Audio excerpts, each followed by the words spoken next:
Imagine I'm going to tell you a secret about weight loss, but in a really easy to understand way. You know when you want to lose weight and never gain it back? Well, today I'm going to show you the habits that actually work to make that happen. Of course, to lose weight, you need to expend more energy than you consume. Everyone's heard that, right? But the problem is that many studies show a sad fact. Almost 80% of people who diet end up gaining weight back after a few years. It's what they call the yo-yo effect. Have you ever been there? Have you ever lost weight and then gained it all back? If so, know that you're not alone. This happens to a lot of people because it's not easy to take care of your body without the right tools. But don't worry, because today I'm going to show you 4 simple changes you can start today. These are small habits that will help you lose weight painlessly and, best of all, maintain the results forever. And to start, I want to ask you an important question. Are you hungry or craving food? It seems the same, but it's not. Hunger is when your body truly needs food for energy. Craving food, on the other hand, comes when we're sad, anxious, or even bored.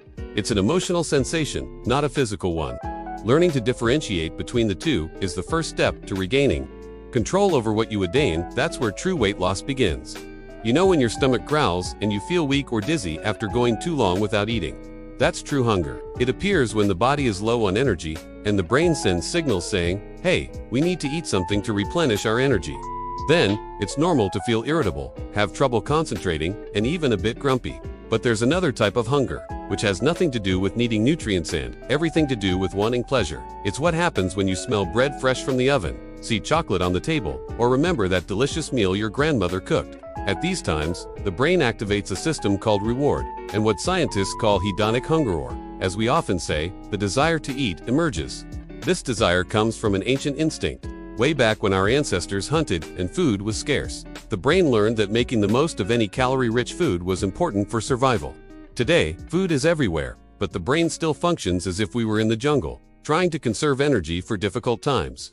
What's more, when you experience moments of stress, anxiety, or fatigue, this emotional hunger becomes even stronger. This happens because stress shuts down the part of the brain that makes calm decisions, the prefrontal cortex, and leaves the part that seeks quick pleasure, the limbic system, in control. The result? Food seems tastier, more comforting, and almost impossible to resist. And you know what's worse? This can also happen when you go too long without eating, because your body goes into alert mode and wants to make up for what it's lost. You know when you're so hungry you feel like you're going to faint.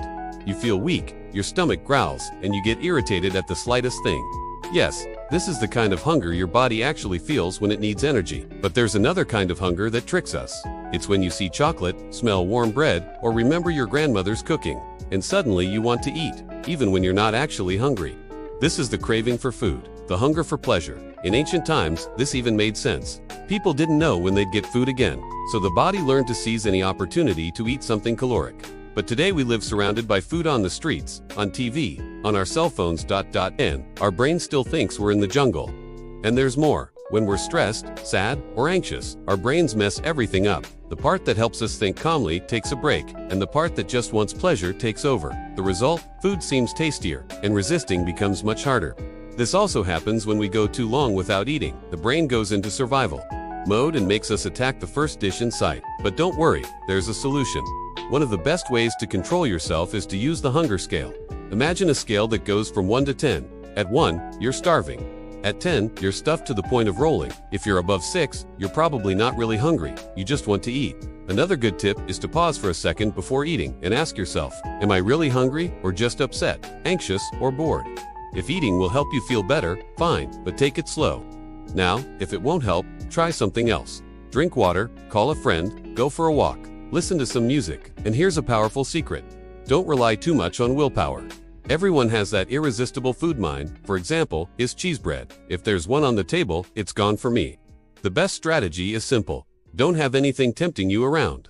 There's no point hiding chocolate in the cupboard and thinking you'll resist. Your brain knows it's there, and just remembering it triggers the urge to eat. So, if you really want to lose weight and keep it off, start by tidying up your environment.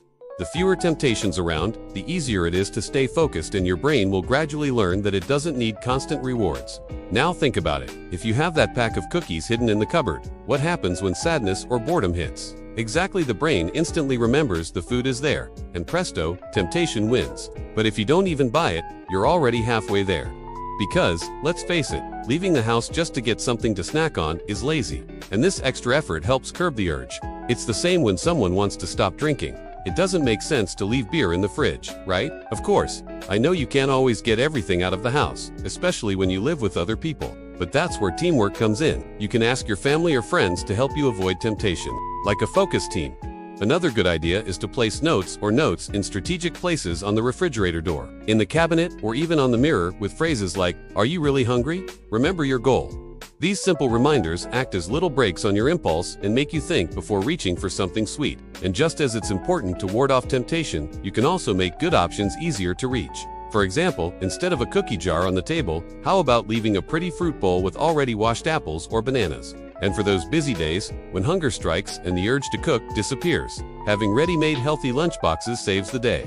But now, tell me, are you also the type who overeats when you go out to eat? Look, this is more common than it seems. Imagine the scene. You leave the house to go to the doctor and think, "Oh, it'll be quick. I don't need to eat now." But time passes. The appointment is delayed, and before you know it, you're already starving. Then what happens? The only options nearby are fried, fatty snacks. And of course, your brain screams, "Just eat that." There goes the focus. Or then there's that day when you think, "I'm going out to dinner, so I'll hold off on being hungry to enjoy the all-you-can-eat buffet." The result? You arrive at the restaurant and eat as if it were the last meal of your life. Who hasn't done that? The problem is that these situations, even though they seem innocent, end up sabotaging your progress. Many people believe that going several hours without eating helps you lose weight, like the famous intermittent fasting. But this only works if you can control yourself when you eat. And, let's face it, when hunger hits, your brain forgets all plans. So, here's a simple but powerful trick. Eat a little before leaving the house. It could be a piece of fruit, a yogurt, a handful of nuts, anything light to fill your stomach. That way, when you get to a restaurant or have to wait somewhere, you won't be desperately hungry and won't attack whatever comes your way. You know that moment when you're out and about and hunger strikes out of nowhere? Yeah, that's why it's always a good idea to carry a healthy snack in your bag. Something practical, easy to grab, and that won't spoil throughout the day. It could be a piece of fruit, a cereal bar, or even a simple salad. And look how cool. In addition to lunchboxes, Levop also has protein snacks that are great for those times when hunger strikes out of nowhere. They're a lifesaver. But now comes the part that few people pay attention to. You may be eating the right foods, but are you eating them in the right quantity and in the right order? It seems like a trivial detail, but it makes all the difference if your goal is to truly lose weight. Imagine this. You're going to assemble your plate and put rice, potatoes, beans, a small piece of meat, and a salad. Everything seems balanced, right?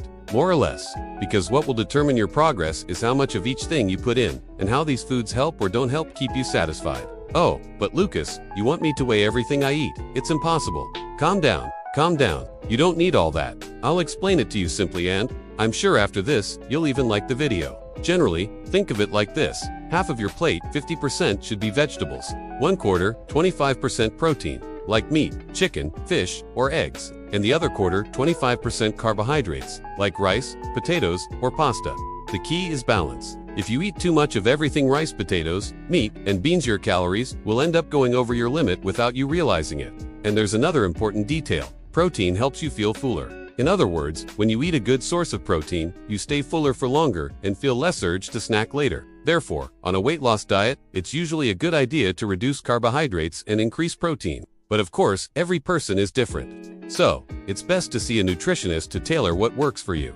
Now, let me tell you something that almost no one talks about, but makes a big difference. The order in which you eat your foods. Seriously, this changes everything, especially if you're the type who always ends up having seconds or snacking after a meal. Imagine this. You're starving, sit down to eat, and immediately start attacking the rice, potatoes, or bread. What happens? These foods contain carbohydrates, which the body quickly converts into sugar, glucose. The glucose goes straight into the bloodstream and causes a spike, like a burst of energy, all at once. At first it feels great, but soon after the crash comes. Your energy levels drop quickly, you feel drowsy, and you're incredibly hungry, as if your body is saying, "Hey, we're out of fuel, send me more food." That's why, even after a good meal, many people feel like going back for seconds. But there's a simple trick to avoid this.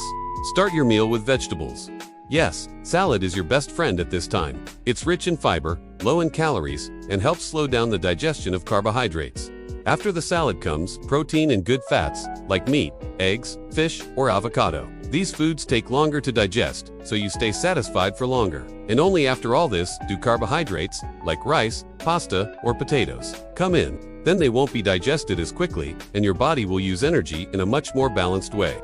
This simple order salad first, protein next, and carbohydrates last helps your body work better, prevents that glucose spike, and keeps you feeling full without overdoing it on calories. You know what's amazing? Following this eating order salad first, protein next, and carbohydrates last makes your body work properly.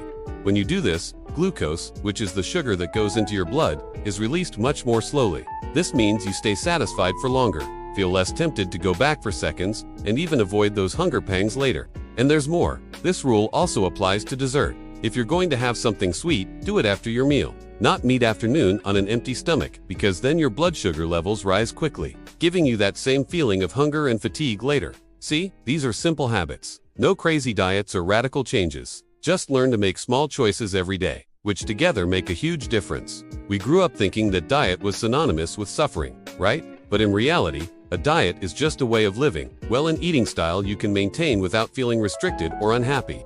And now I want to hear from you. Did these tips help you? Do you have any habits that you already do that work for you? Tell me in the comments. Oh, and if you want to better understand how social media can also influence your habits and your body, check out this video right here. Big hug, and always remember, the secret to healthy weight loss starts in your mind. See you in the next video, and follow the Lord Lost Weight channel to continue learning with us.